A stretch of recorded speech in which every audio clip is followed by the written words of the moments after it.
right, good morning, everybody. Today is Friday, January 27th, 2017, and this is Before the First Cup of Jules here on UCY.TV. Happy Friday, everyone. It is 34 degrees, overcast, and about to be a pretty snowy weekend here in upstate New York. So where do we leave off yesterday? We titled the show Wearables, Biodata, AI, mental health, robot friends, and China. We talked about all kinds of things. There are wearables out there now, just as we have been postulating, that can not only take a look at what is going on with your health, but also with your emotional health. We have dug into some of these new ways of diagnosing mental illness utilizing biostatistics and biosensors, whether they be on your body or even utilizing something such as your voice. China is really getting into the game now, utilizing artificial intelligence to back end a lot of their moving forward into this 21st century medicine, big data meets dashboard world that we are moving into, to be able to bag, tag, and monitor everything that is going on as we all become part of the Internet of Everything. Today, I'd still like to continue on AI. We were looking at the brain and AI, deep learning, mental illness, and applications now that are going to be our new doctor smartphones. We're going to try to top this off today. This has been a couple weeks that we have been going down this path, and I actually have stories here that have been queued up for about 2 months that we're finally going to work into the big picture. So we know that Google and IBM are pretty far in this game of being able to monitor your health.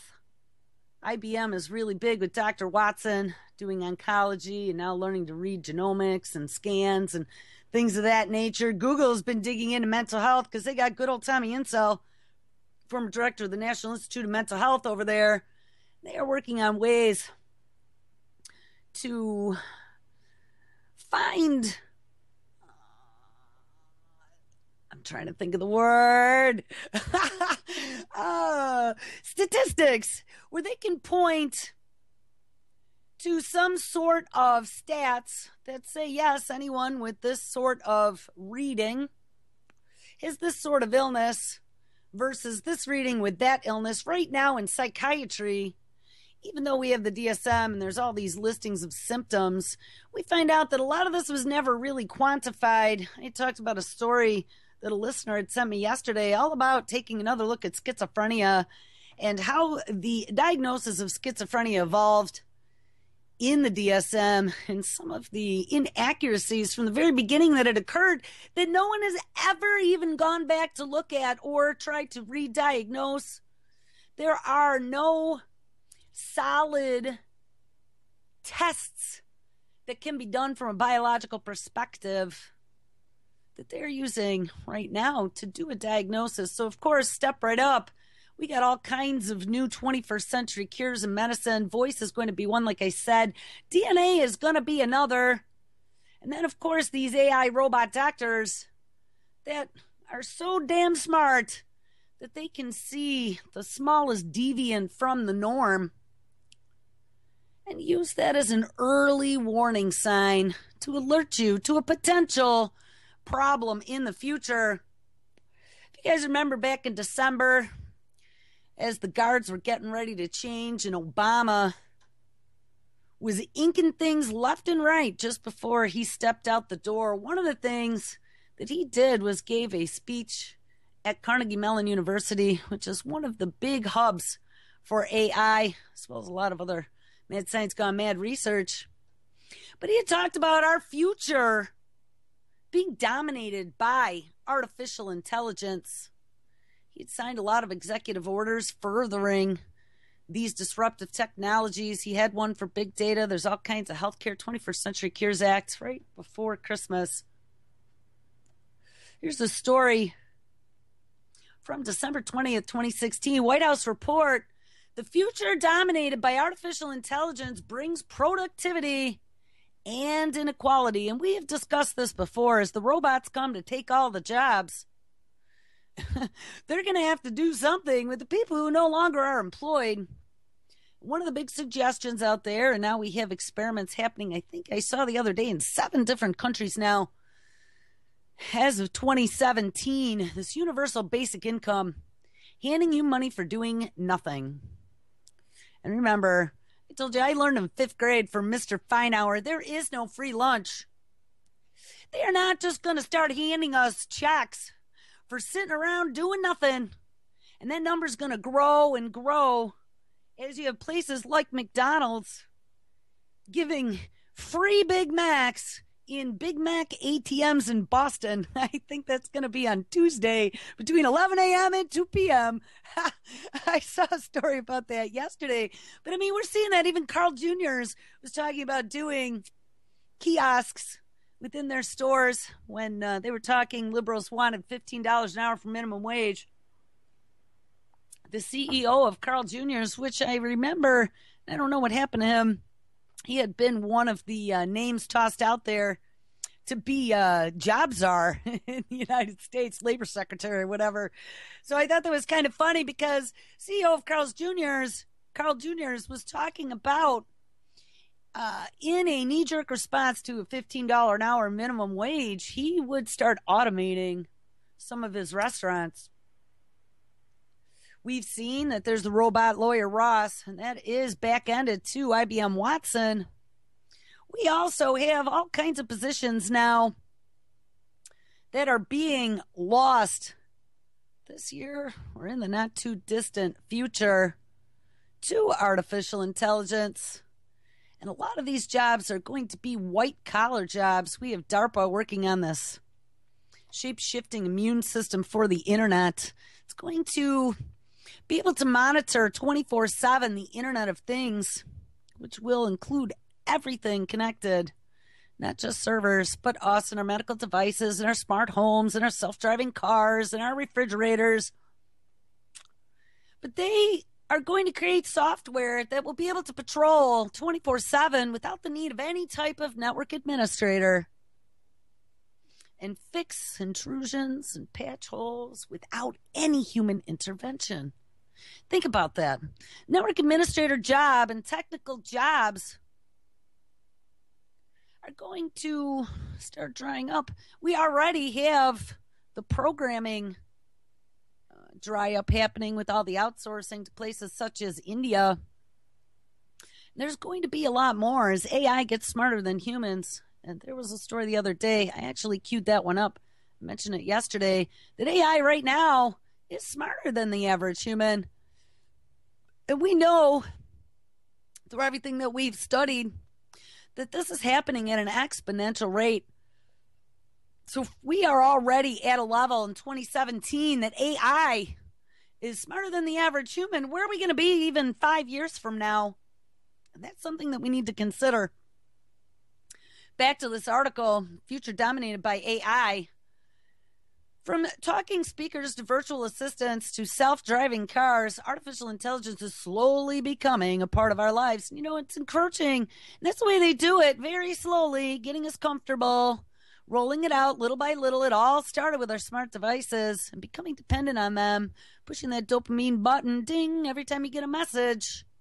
We can't go anywhere without them. I drove cross country back in 1993, and I never even had a cell phone or air conditioning. Not sure how I did that. Or GPS, mind you. I did it with a map on the passenger seat.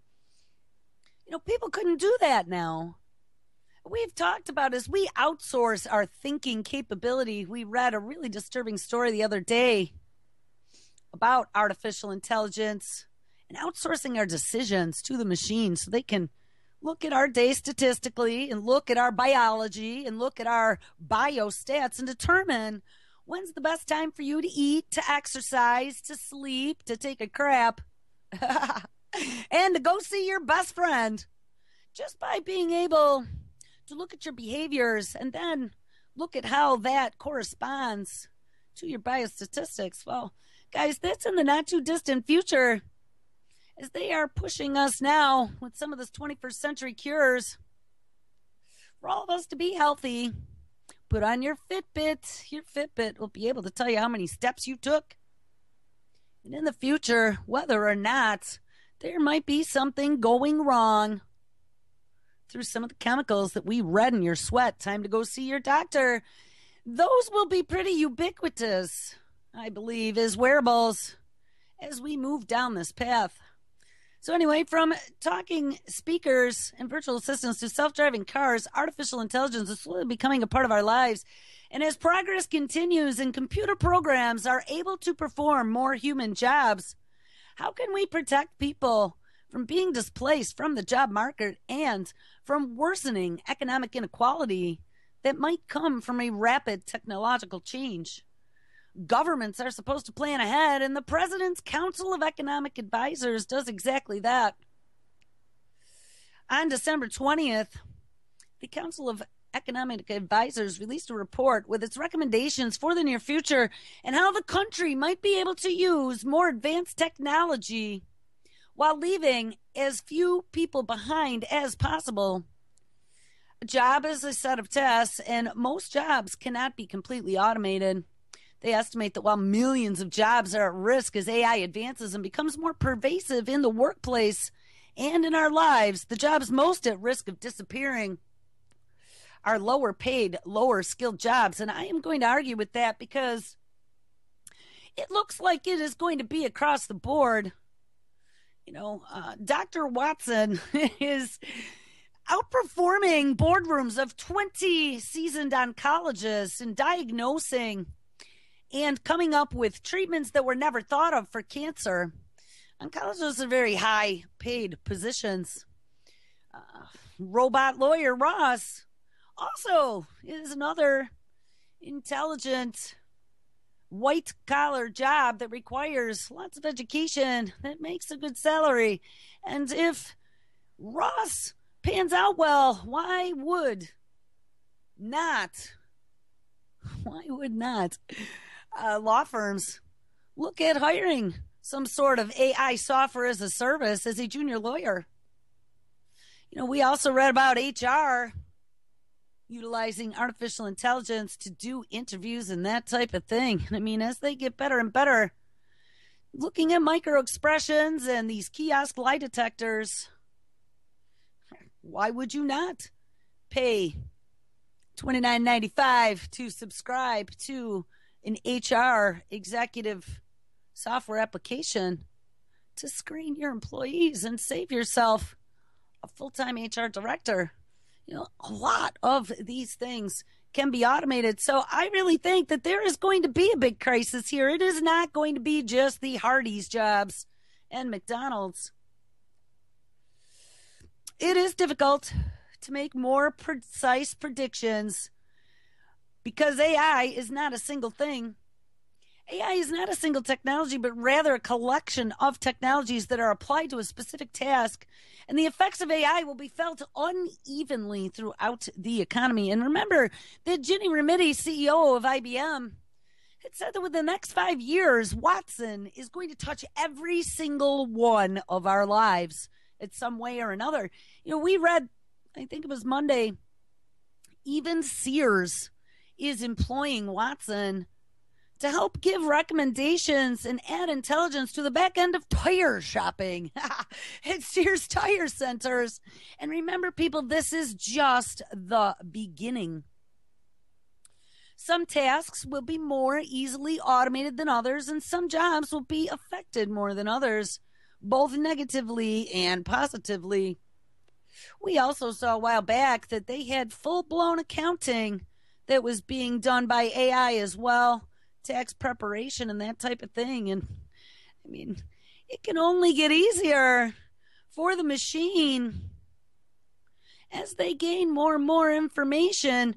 Remember, every time we interact with these devices, they are learning more and more about us and becoming more intelligent as more and more of our behaviors and our statistics go into the database. There is always churn in the economy and failing businesses close and new ones open, and the kinds of jobs that are available locally and nationally gradually changes. But in the case of driving jobs that could be lost to autonomous vehicles, and remember, it's not just self-driving cars, which eventually was places like Uber and that, Google, and Apple, and Ford, and Mercedes, and probably BMW, and all the other biggies, I think GM as well. They're all working on these self-driving vehicles. Not only is it going to eventually take the place of taxis, like I said, I envision in the future they're going to be a pool of cars. You don't even need to own one anymore. Just push a button on your smart device or your wearable, the big green one that says car, and punch in your time that you need it, and the car will be dispatched. Whether or not you wave your little wearable bands that has the microchip in it, ba-ding, to pay for it with your qubits, or if maybe there will just be large LCDs all around inside and you can take the free ride that gets a lot of advertising. We also have things such as self-driving buses. I just saw they started some sort of trial over in Europe the other day, and we have seen self-driving tractor trailers, and they have been now testing that not only in the UK, but I also saw in Vegas. In the UK, they had some sort of convoy with a large number of self-driving tractor trailers. And though tractor trailer over-the-road driving is not considered a white-collar job, it is a good paying job. And people like that are also going to be looking for work in the future.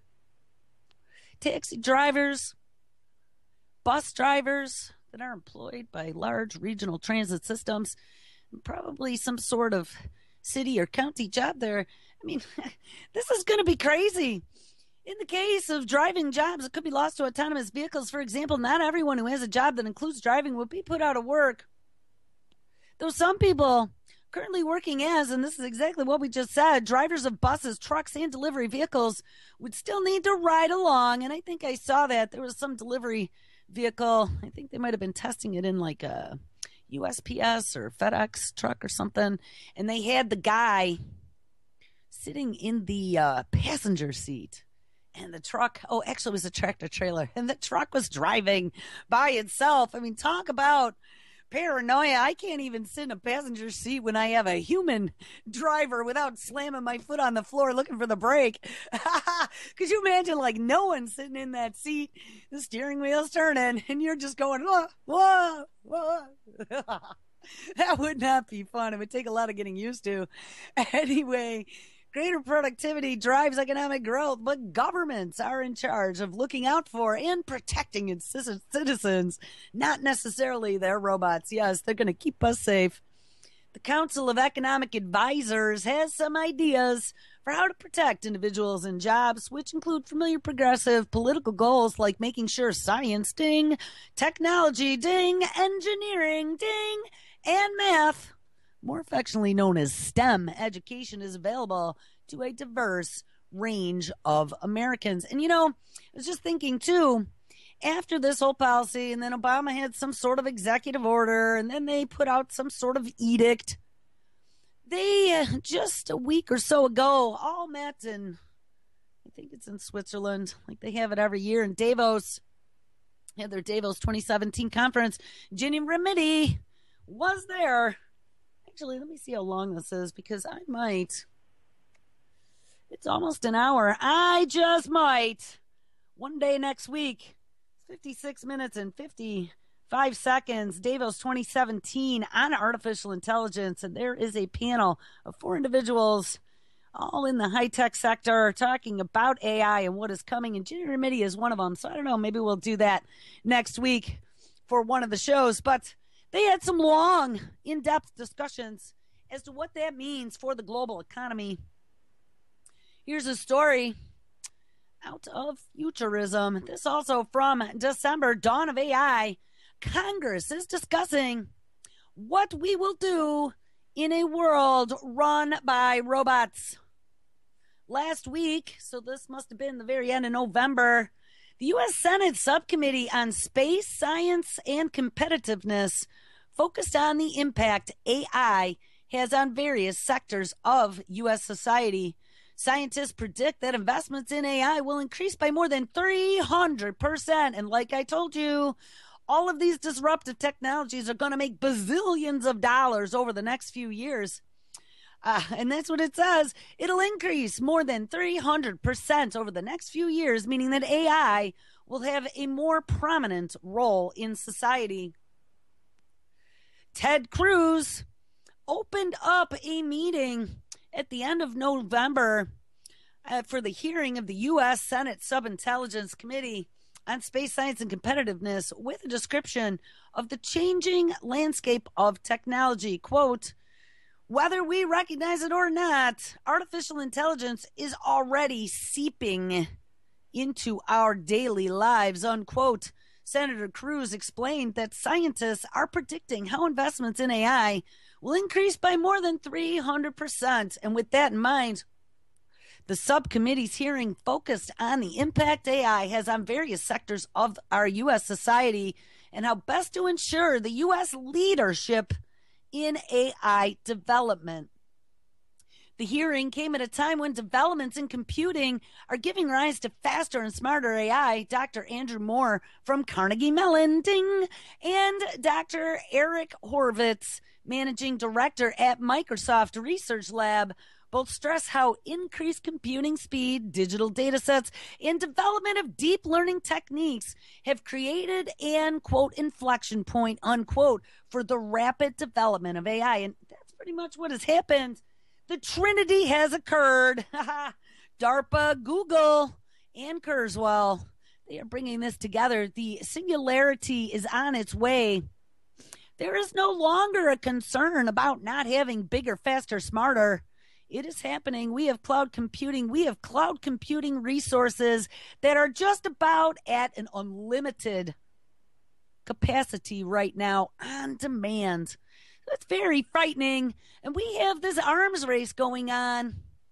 This arms race between technology and science and math to see who could develop artificial intelligence, fast data sets, CRISPR technology, splicing and dicing the genome, curing disease, 21st century cures, biosensors.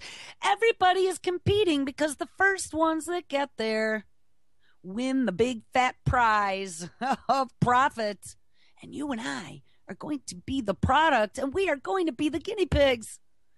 This is an issue that experts in the field have thought about. It is an urgent need for training and retraining the U.S. workforce so as to be ready for the expected shifts in the workforce needs and in the shifts in distribution of jobs that are fulfilling and rewarding. Yes, I'm sure they care about that. Preliminary hearing did not touch much on concrete solutions for solving the looming job crisis, but the conversation could lead to a more public discussion on AI. We are truly living in the dawn of artificial intelligence, and it is incumbent that Congress and this subcommittee begin to learn about the vast implications of emerging technology to ensure that the United States remains a global leader throughout this 21st century, says Ted Cruz. So there you have it, people. And we talked yesterday about China and Beidou doubling down on AI. Beidou now has a senior executive that came over from Google, as well as a brand new executive that came over from Microsoft. And they are getting ready to turn up the heat on us. Back last year or the year before, John Kerry, our State Department dude, Secretary of State, had blocked the sale of a special Intel processor that they had been utilizing to build their newest supercomputer in China. And they were clustering large numbers of these CPUs. I don't remember what the name of that supercomputer was, but it was at the cusp of being the fastest supercomputer in the world. And John Kerry came in and said, nope, you can't buy any more of those Intel processors there, China, because it is all in the name of national security. Well, that did not stop China. This year, China looks to make larger waves than ever in artificial intelligence and augmented reality. And remember, we've been talking about augmented as well as virtual reality. This is going to be the way that they suck us ever further into the machine. Our dependence on these devices. Augmented reality, I gotta tell you, is pretty damn cool. If you could collaborate with a team of engineers remotely standing all in a room, looking all at the same blueprint that you could literally touch with your reality fingers and spin it around and make changes. Hey, you know what? My job as an engineer back in the day would have been a hell of a lot easier than it was when we were using old school, doing Visio diagrams and then emailing them and talking on the phone about it, making changes, sending it back. It would have been pretty damn cool. You could even meet with customers without ever having to get onto a plane. But on the other hand, this merges this separation between reality and the physical world that we all know. This is biology 1.0. And it's going to make it much easier for us to become part of this new, quote-unquote, evolution of humanity. The people such as Kurzweil have been talking about for a lot of years, this 2.0, this singularity, this merging with the machine that they are envisioning.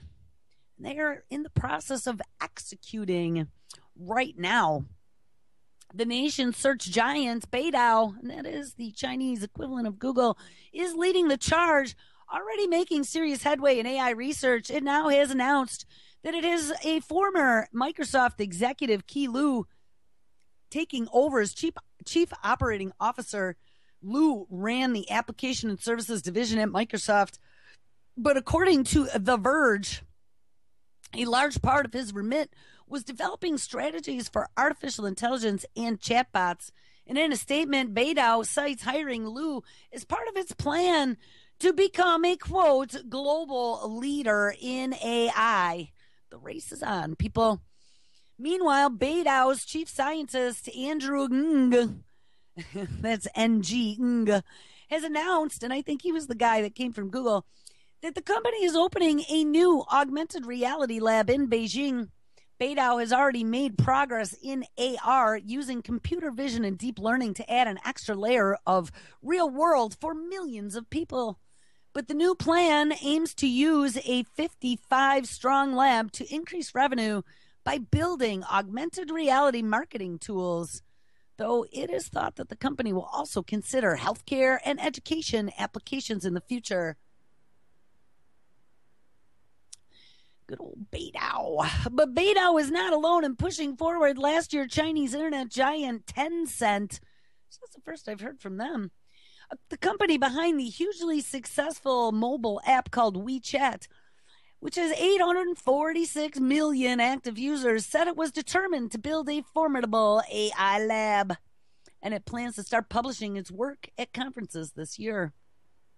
Similarly, growth is already underway in China's research community. A study of Japan's National Institute of Science and Technology policy found that China to be close as a second to the U.S. in terms of the number of AI studies presented at top academic conferences as of 2015.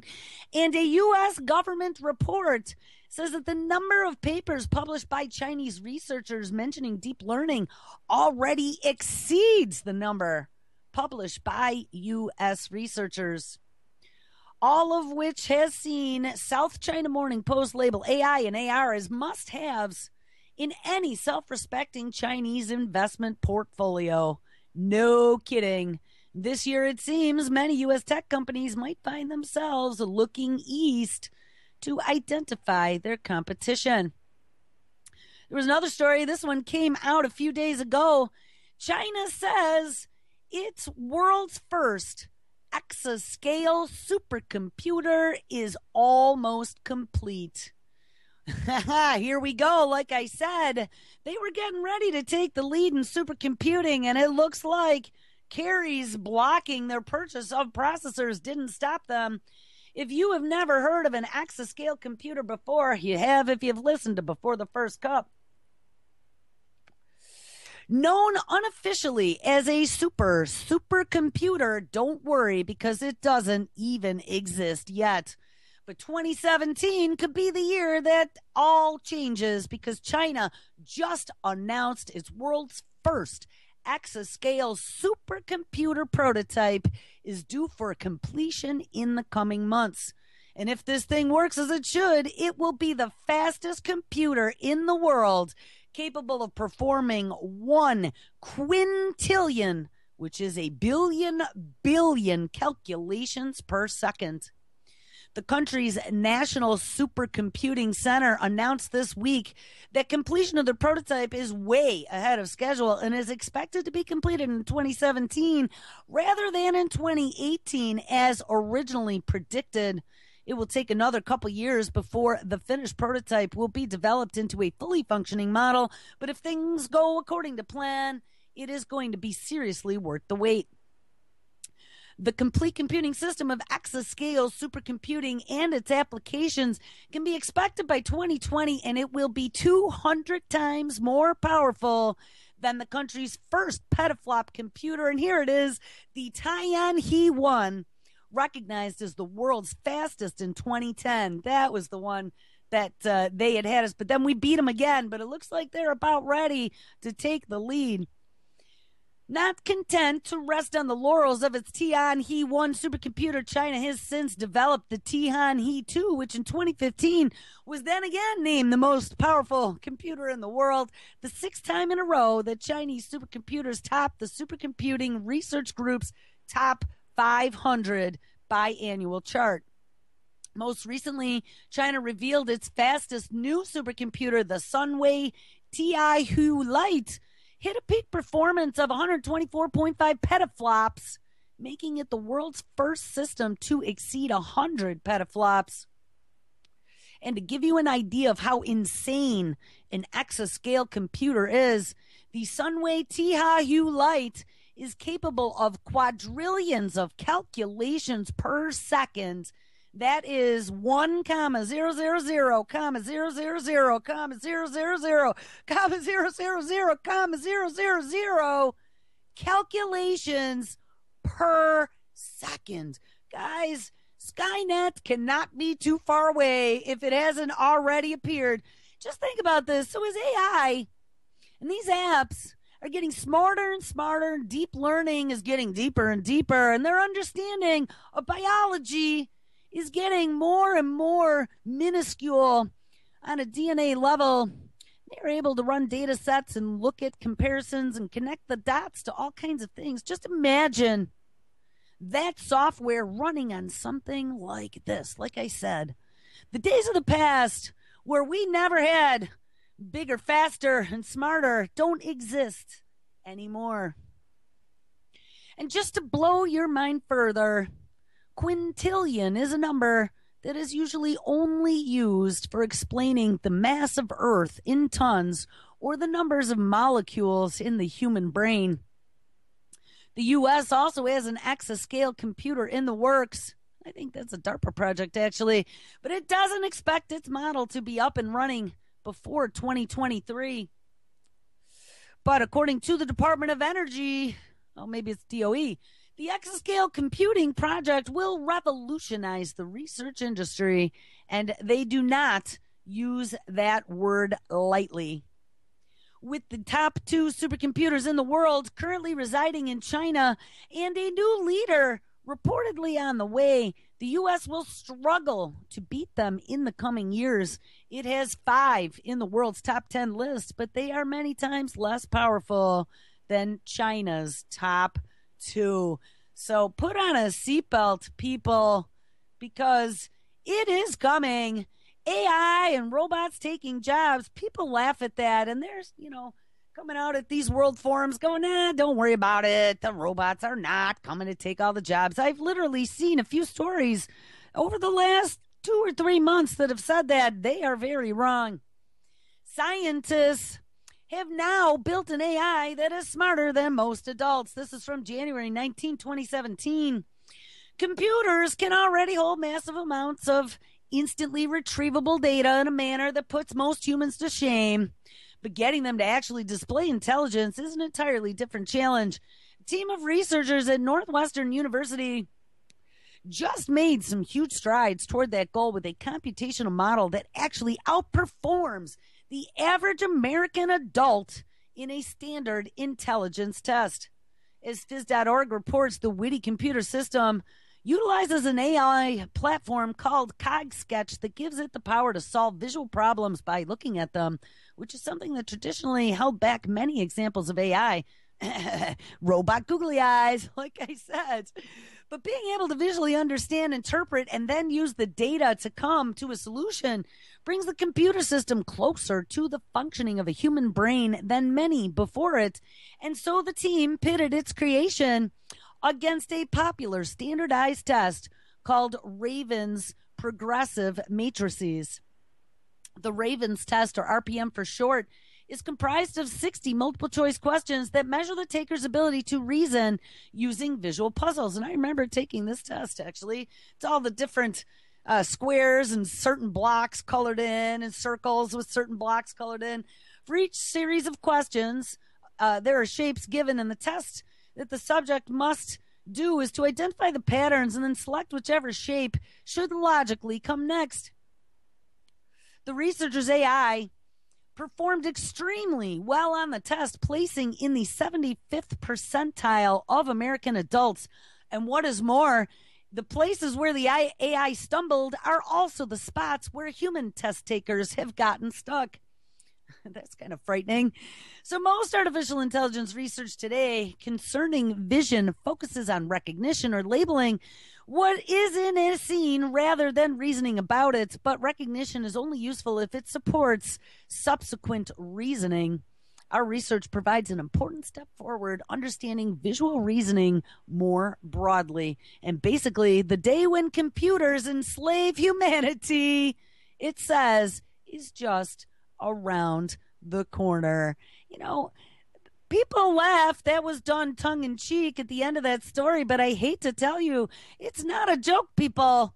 This is not a joke. I am going to predict that within the next 8 years, by the time this presidency is over, we are going to find ourselves in a very precarious position. You know, they are already talking about how wonderful it'll be to outsource our decisions to the machine. Remember, we are puny humans, and our decisions sometimes are bad decisions because puny humans are swayed by emotions where artificial intelligence would not be. And this whole election that happened and the far right swinging into play because they got upset was all emotional. People didn't want to vote for Hillary Clinton. And they have blamed fake news and beliefs and humans' inability to be able to determine truth from untruth or science from non-science was responsible for this debacle, they say, that became the U.S. election. Well, careful what you ask for. Can artificial intelligence solve America's crisis of democracy? Ding-a-ling-a-ling-a-ling-a-ling. Regardless of how you feel about the outcome of the election, it is pretty clear that the present voting system is so antiquated that it struggles to provide a meaningful mechanism for translating the will of the people into action. They are already sticking their toe in the water to determine what is best for us as a government. For example, this author was surprised to learn that in this age of cloud storage and wireless connectivity, you couldn't vote at a polling place of your choice and still be presented with a relevant ballot from your home district, and that is kind of lame. U.S. elections are controlled at a local level, which is one reason why the widespread voter fraud, sometimes allegedly, is to exist in practice almost impossible to achieve. But this same local control makes it difficult to implement the kind of systems that would help voters better understand issues. Even ballot design is typically controlled locally and is limited to whatever local officials draw up and their own printers can print. Clearly, there is always modern technology that could improve these processes, and one group is hoping smarter AI could help voters make candidate decisions that better reflect their own goals and priorities. Researchers at Harvard, ding, and Carnegie Mellon, ding-a-ling, have been hard at work devising better methods for collective decision making using cutting-edge developments in artificial intelligence and machine learning. They devised robovote.org, a free public tool that helps people optimize their group decision-making process. Yeah, let's make great group decisions. I really want to be part of the sheeple. The researchers behind this effort, led by computer scientist Professor Ariel Prosiana, stumbled upon the idea while working on decision-making software for agents.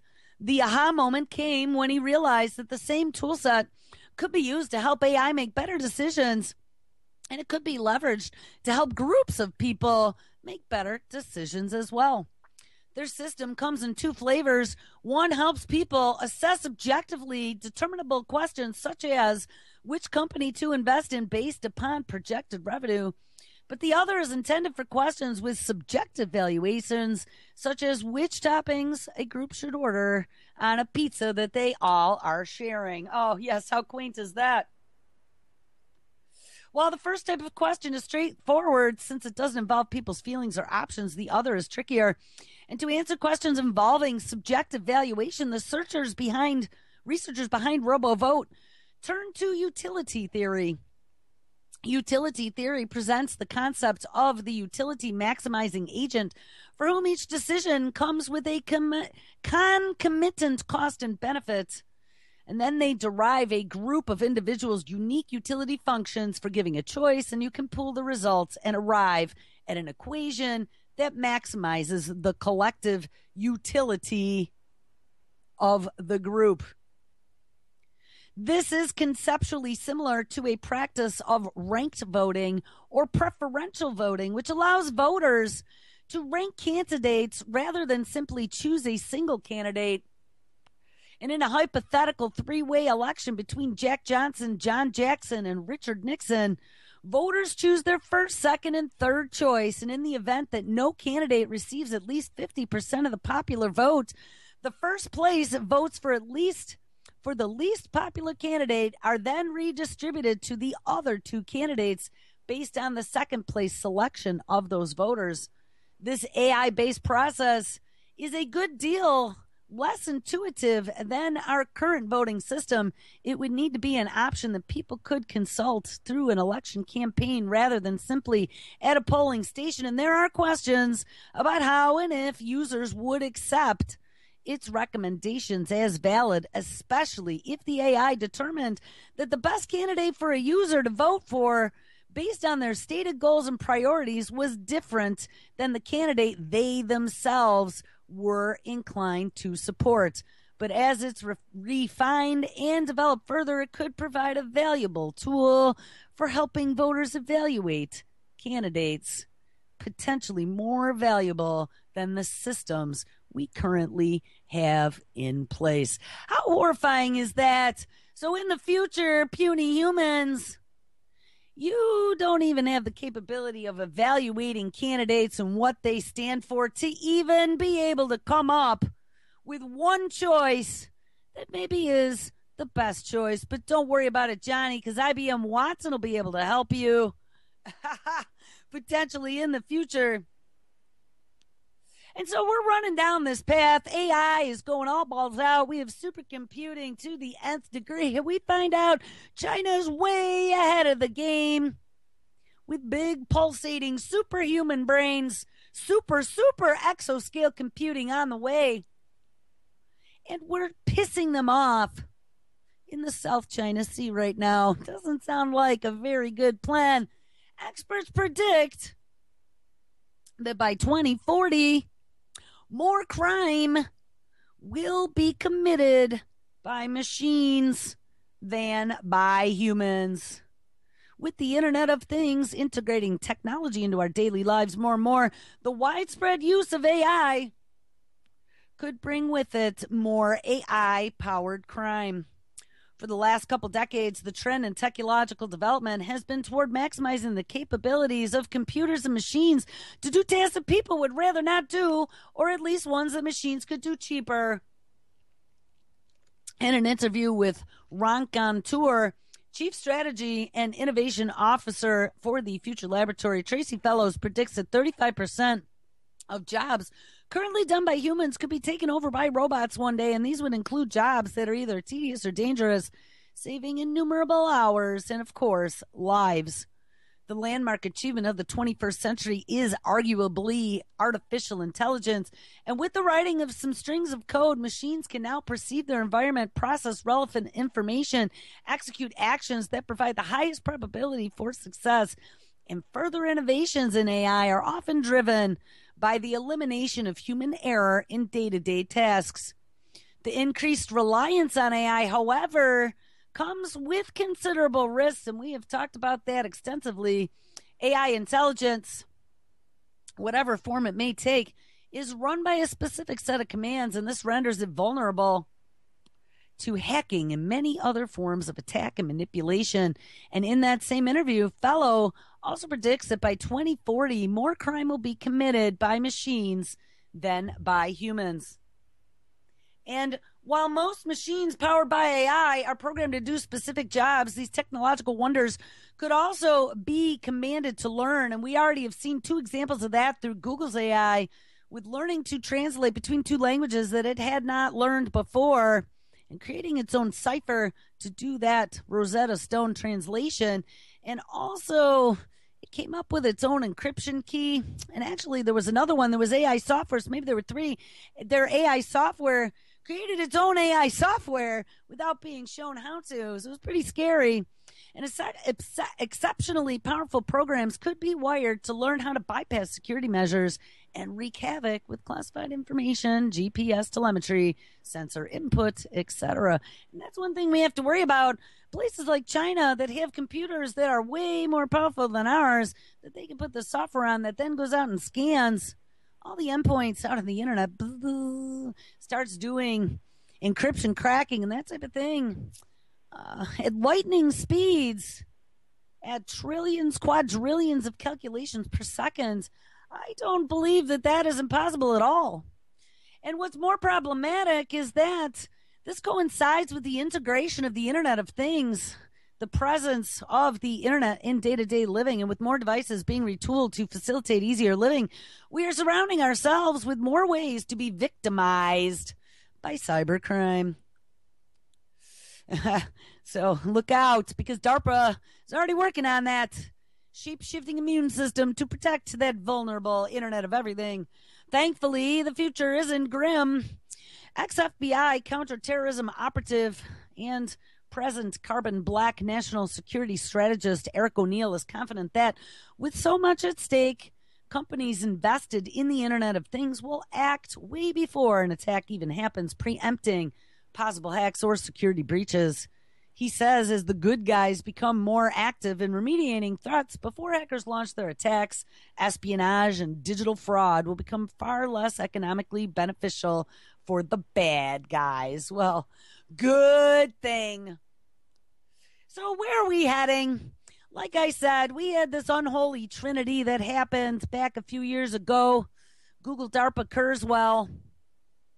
That really was the last nail in the coffin for this coming singularity. And I found a story out of the New York Times that I wanted to share with you. This has been queued up for quite a while. It was out of the archives from June 12th, 2010. But now that we're 7 years into the future, it's very interesting to see what they were already talking about in 2010 and what has happened so far. This story is titled, Merely Human? Well, that is so. Yesterday, on a Tuesday evening in the spring of 2010, Sergey Brin, the co-founder of Google, became part man and part machine. About 40 people all gathered here at a NASA campus for a 9-day $15,000 course at Singularity University saw it happen. While the flesh and blood version of Mr. Brin sat miles away at a computer capable of remotely steering a robot, the gizmodo rolling around here consisted of a printer-sized base with wheels attached to a boxy head-height screen glowing with an image of Mr. Brin's face. This Brinbot obeyed its human commander and sputtered around the room from group to group, talking to attendees about Google and other topics via a video conferencing system. The Brinbot was hardly something out of Star Trek. It had a rudimentary, no-frills design, and it was a hodgepodge of loosely integrated technologies. Yet it also smacked of a future that the Singularity University founders hold dear and often discuss with a techno-utopian bravado: the arrival of the Singularity, a time possibly just a couple decades from now when a superior intelligence will dominate and life will take on an altered form that we can't quite predict or comprehend in our current limited state. That statement right there should give you chills, because this is what they're planning, and this is the big boys that are in the middle of all of this technology already. At that point, the Singularity holds human beings and machines will so effortlessly and elegantly merge that poor health, the ravages of old age, and even death itself will all be a thing of the past. We've discussed this longevity medicine, these nanobots in your blood to determine whether or not you are operating within parameters, and then go in and fix you the second it finds something wrong. Some of Silicon Valley's smartest and wealthiest people have embraced the Singularity, and they believe that technology may be the only way to solve the world's ills, while also allowing people to seize control of the evolutionary process. Ding-a-ling-a-ling. We are self-evolving with CRISPR. They've been talking about that good old Georgie Porgy Church, human-directed evolution. And for those who haven't noticed, the Silicon Valley's most celebrated company, i.e. Google, works daily on building a giant brain that harnesses the thinking power of humans in order to surpass the thinking power of humans. Larry Page, Google's other co-founder, helped set up the Singularity University in 2008, and the company has supported it with more than $250,000 in donations, and some of Google's earliest employees, thanks to personal donations of $100,000 each, among the university's founding circle. The university represents the more concrete side of the Singularity and focuses on introducing entrepreneurs to promising technologies, and hundreds of students worldwide apply to snare one of the 80 available spots in separate 10-week graduate courses that cost $25,000 each. Chief executives, investors, doctors, and inventors jockey for admission to the more intimate 9-day course called Executive Programs.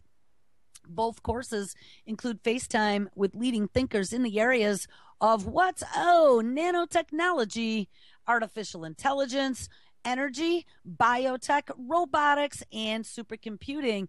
And the more millennialist and provocative note, the Singularity also offers modern-day quasi-religious answer to the fountain of youth by affirming the notion that, yes, indeed, or at least something derived from them, humans can have it all. We will transcend the limitations of our biology, says Ray Kurzweil, the inventor and businessman who is the Singularity's most ubiquitous spokesman, and boasts that he intends to live for hundreds of years and to resurrect the dead, including his own dead father. Ding! This is what it means to be human, to extend who we are. Now remember, this is in 2010, before Ray Kurzweil ever became the director of engineering at Google. But of course, one person's utopia is another person's dystopia. We have talked about Teddy before. In the years since the Unabomber, Theodore Kaczynski violently inveighed against the predations of technology, plenty of other more sober and sophisticated warnings have arrived. There are camps of environmentalists who decry efforts to manipulate nature. Oh, those damn environmentalists. Challenges from religious groups that see the singularity as a version of Frankenstein. Oh, those damn religious groups in which people are playing being gods, ding-a-ling, and technologists who fear a runaway artificial intelligent robots that will subjugate humans. Well, I consider myself all three of those. And a popular network television show called The Fringe playfully explores some of these concerns by featuring a mad scientist and a team of federal agents investigating crimes related to the pattern, an influx of threatening events caused by out-of-control technology like computer programs that melt brains and genetically engineered chimeras like the one they just announced yesterday between humans and pigs that go on killing sprees. Yeah, welcome to the Isle of Dr. Moreau. Some of the Singularity's adherents portray a future where humans break off into two species. The haves, who will have superior intelligence and who can live for hundreds of years, and the have-nots, who are hampered by their antiquated corporeal forms and beliefs. Ding, ding, ding, ding, ding. That's going to be us, the resistant consumers. And of course, some people will opt for inadequacy. Yes, embrace your inadequacy, people, while others will have inadequacy thrust upon them. Critics find such scenarios unnerving because the keys to the next phase of evolution may be beyond the grasp of most people. The singularity is not the great vision for society that Lenin had or Milton Friedman might have. Says Andrew Orlowski, a British journalist who has written extensively on tech utopianism. He says, quote, "It is the rich people, ding, building a lifeboat and getting off the ship," unquote. How many times have I told you that? Peter Thiel, this is the guy who wants to put young blood into old people, co-founder of PayPal and investor in Facebook, is a singularity devotee who says singularity or bust. All right, guys, have an awesome Friday, and I will see you on Monday. Everybody take care.